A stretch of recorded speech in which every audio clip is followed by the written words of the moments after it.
新嘅嘅春风吹过来，属每当嘅幼童发天然风景绕，看起来动有呛春嘅气息。被推翻嘅幼童发子属于快乐，成为运送走遍嘅通发来涂上系动好嘅细节。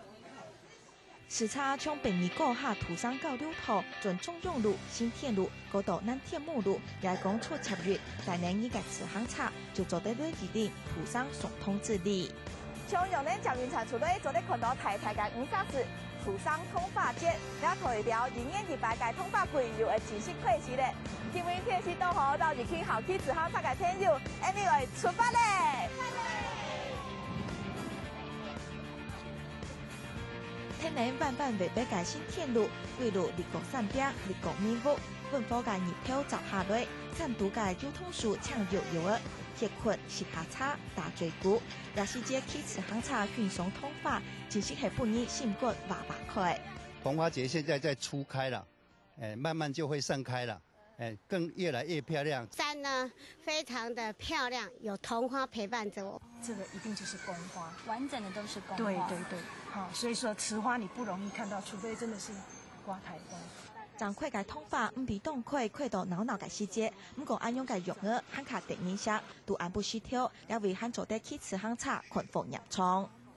一大早起来哈，你再看到路面上的桐花很新鲜，朵朵飘下来，心情真的感觉非常的舒畅。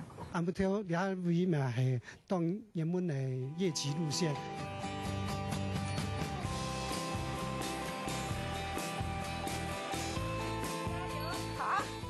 冇问题，加油！这个冇办法，这条好汉堡，这个唔系碰碰嘅事情咯。你不然普通人根本听不上来，听错又好差好听的长有办法。两条路嘅难度至少有4粒下。为讲快热跳，本所有好起次行车嘅人，唔系好汉，唔挑战嘅好汉堡。从南天木路转中心路，系一条又短又长嘅山架，尤其系两团上下嘅位所，坡度至少有15图以上。下来当好挑战嘅人，系涂上次行车出连共嘅比美地体。这条路是相当有难度的哈。那基本上要上去，车子的配备一定要有一定的等级，再加上有良好的体力，要好手才会来挑战。用卡座位。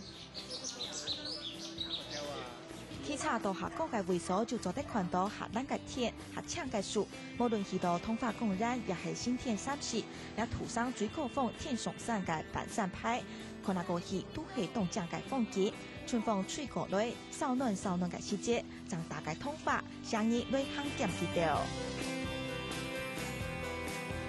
下个新闻7点钟，冯小 K 特别报道。